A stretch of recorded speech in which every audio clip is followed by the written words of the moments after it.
ஓம் சாய்ராம். என் அன்பு செல்லமே, என் அழகான தங்கமே, என்னம்மா, நான் வந்துவிட்டேன். உன்னுடைய சாய்தான் வந்திருக்கிறேன். உன்னை பார்த்து ரொம்ப நாள் ஆகிவிட்டது. என்னையும் நீ அதிகமாகவே தேடிக்கொண்டே இருந்தாய். அதனால்தான் உன்னுடைய முகத்திற்கு நேராகவே வந்துவிட்டேன். என்னுடைய பிள்ளைகள் எப்பொழுதும் அன்போடு இருப்பவர்கள். அவர்களுக்கு எப்பொழுதும் நன்மை என்ற ஒன்றை செய்து கொண்டே இருக்க வேண்டும். அப்படி நான் செய்யவில்லை என்றால் அவர்களுடைய மனம் என்ன நிலைமைக்கு ஆகும்? நீயே சொல். வாழ்க்கையை பற்றி தீவிரமான யோசனையை எல்லாம் விடு. நான் இருக்கிறேன் உன்னுடைய வாழ்க்கைக்காக. அனைத்து விஷயத்திலேயும் யோசனை செய்வதற்கு. உன்னுடைய தேவைகள், உன்னுடைய அத்தனை விதமான காயங்கள் எல்லாமும் உன்னை விட்டு போகும் நாள் வந்துவிட்டது. இதற்கு முன்பெல்லாம் நான் சொன்னேன் அல்லவா, கொஞ்ச நாள் பொறுத்திரு என்று. இனிமேல் பொறுப்பதற்கான அவசியமே இல்லை. ஏனென்றால் காலமும் நேரமும் வந்துவிட்டது. நல்லபடியாக நல்ல விஷயம் நடக்கப் போகும் காலமும் நேரமும் வந்துவிட்டது.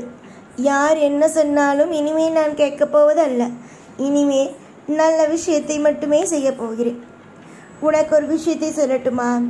ஏற்கனவே உன்னுடைய வாழ்க்கையில் பல நேரத்தில் பலவிதமாக மனம் உடைந்து இருந்தாய், சரியா? ஆனால் இதற்கு பிறகு வாழ்வில் இன்பம் என்ற ஒன்றை நீ சுமப்பாய். அப்பொழுதுதான் தெரியும் இந்த சாய் யார் என்பது. உனக்கு வெறும் பேசிக்கொண்டே இருந்தேன், ஆனால் உனக்கு எதுவுமே தெரிய போவது அல்ல. உனக்கு தெரிய வேண்டிய விஷயங்கள் பல உண்டு. அதில் இதுவும் ஒன்று. தங்கமான பிள்ளைக்கு நல்லது நடக்கும் காலம் வந்துவிட்டது என்று. ஏன் தெரியுமா? இத்தனை நாள் நீ ஒவ்வொரு நாளும் என்னிடம் வந்து நின்று, எனக்கு இது நடக்குமா, எனக்கு இது கிடைக்குமா? வாழ்க்கையில் சில விஷயங்கள் எதிர்பார்க்காத நேரத்தில் நடக்கும். அதே மாதிரிதான் பல விஷயங்கள், கவலையான விஷயங்கள் உன்னுடைய வாழ்க்கையில் எதிர்பார்க்காத நேரத்தில் நடந்து முடிந்துவிட்டது. புரிந்ததா? நீ எப்பொழுதுமே இனி வரும் காலம் மொத்தமும் கவலைப்படாமல் இருந்தாலே போதும். நீ உன் வாழ்க்கையில் நான் செய்ய வேண்டிய அத்தனை விஷயங்களையும் நல்லபடியாகவே செய்து உன்னுடைய வாழ்க்கையில் நான் முடிப்பேன். நீயாக இரு. நான் என்ன செய்ய வேண்டுமோ அதை செய்கிறேன். நீ யாரை பார்த்தாலும், எப்பொழுதுமே யாரை பார்த்தாலும் பயப்படாதே. எல்லா விஷயத்திலேயும் கொஞ்சம் நிதானமாக இரு. ஏற்கனவே நீ பட்ட அத்தனை விஷயத்தையும் நான் பார்த்து விட்டேன். என்னென்ன மாதிரியான கஷ்டங்கள் அத்தனையும் நீ அனுபவித்தாய், அனைத்தும் எனக்கு தெரிந்து விட்டது.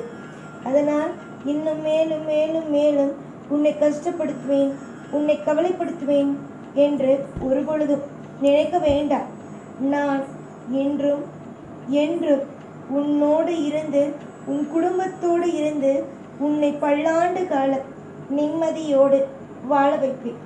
நீ யாரை வேண்டுமானாலும் வணங்கு. ஆனால் நீ வணங்கும் தெய்வத்தின் மீது முதலில் அசைக்க முடியாத நம்பிக்கையை வை. நீ எந்த தெய்வத்தின் மீது நம்பிக்கையை வைக்கிறாயோ அந்த தெய்வம் உன்னை நின்று காவல் காக்கும். அதுவே ஒரு தெய்வத்தை வணங்கிய பிறகு அந்த தெய்வம் செய்யுமா செய்யாதா, இது நம்ம நடக்குமா நடக்காதா என்ற கேள்வி மட்டும் இருந்தது என்றால் வாழ்க்கையில் எந்த ஒரு நிலையிலும் திருப்தி என்று ஒன்று மட்டும் கிடைக்காது. திருப்தியோடும் வாழ்க்கையில் எல்லா விதமான அற்புதத்தோடும் வாழ முயற்சி செய்யுங்கள். அதாவது இப்பொழுது நீங்கள் ஒரு விஷயத்தை வேண்டும், இது எனக்கு செய்துதா, அதை எனக்கு செய்துதா என்று சொல்கிறீர்கள். அதையும் நாங்கள் செய்து கொடுத்து விட்டோம் என்றார். அடுத்தடுத்தது எப்படி இருந்தாலும் உனக்கு தேவைப்படத்தான் போகிறது. ஒவ்வொரு நேரமும் ஒவ்வொரு விஷயத்தின் மீதும் ஆசைப்படத்தான் போகிறாய். புரிந்ததா? அதனால் எப்பொழுதும் ஒன்று தெரிந்து கொள். வாழ்க்கையில் ஒரு நபருக்கு ஒரு விஷயங்கள் தேவைப்படுகிறது என்றால் உடனடியாக எந்த ஒரு விஷயத்தையும் மறுக்காமல், எந்த ஒரு விஷயத்தையும் பயமில்லாமல் தைரியமாக கேள். உனக்காக நான் தருவேன். பல நாள் போராட்டங்கள் முடிந்துவிட்டது. உன் வாழ்வில் இன்பமான காலமும் சூழ்நிலையும் உருவாக போகிறது. புரிந்ததா?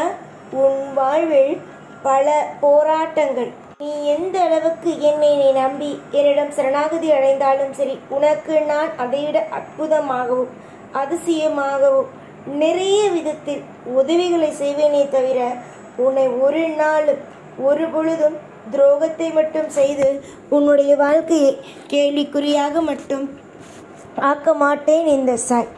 இந்த சாய்க்கு ஒவ்வொரு நிலைமையிலேயும் உன்னுடைய வாழ்க்கையில் நீ ஆசைப்படுகிறாய் அல்லவா?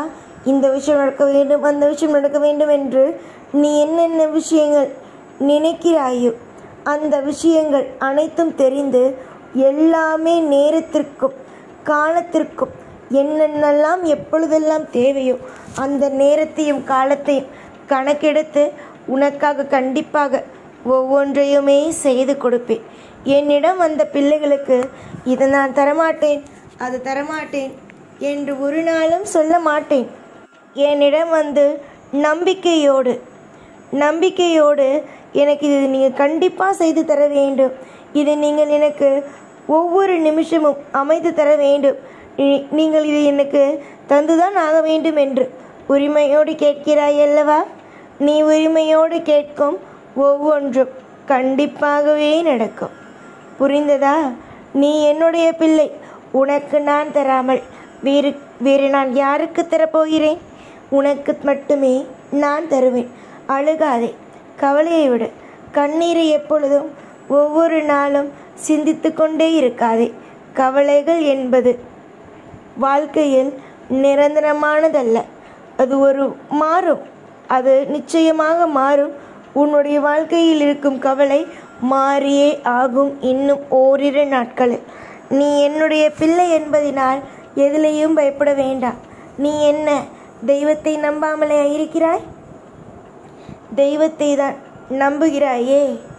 தெய்வம் உன்னோடு இருக்கும் பொழுது கவலைப்பட வேண்டாம். நிம்மதியாகவும் சந்தோஷமாகவும் எப்பொழுதும் எல்லா பொழுதும் நான் இருப்பேன் உனக்கு துணையாக. யாரை பார்த்தும் நான் உன்னோடு இருக்கும் வரைக்கும் உன்னுடைய வாழ்க்கையை யாராலும் எதுவும் செய்ய முடியாது. இதுவரைக்கும் என்னென்னவோ உன்னுடைய வாழ்க்கையை மற்றவர்கள் செய்யலாம், செய்திருக்க முயற்சிகளும் எடுத்திருக்கலாம். ஆனால் இனிமே புரிகிறதா? இனிமே உன்னுடைய வாழ்க்கையை யாராலும் எதுவும் செய்ய முடியாது. நான் இருக்கிறேன் உனக்கு துணையாக. உன்னுடைய வாழ்க்கையில் எல்லா விஷயத்தையும் நல்லபடியாக நடத்தி கொடுக்க நான் இருக்கும் பொழுது கவலைப்பட வேண்டாம். சந்தோஷமாக இரு. சகல சௌபாக்கியமும் உனக்கு கிடைக்கட்டும். எல்லா விதமான அற்புதங்களும் அதிசயங்களும் நடக்கட்டும் என்று ஆசீர்வாதம் செய்கிறேன். நீ உன் குடும்பம் எல்லாம் ஒற்றுமையோடு இருக்கும். நல்லதே நடக்கும். எப்பொழுதும் என் கூடவே இருப்பேன். இந்த சாய்நான். ஓம் சாய்ராம்.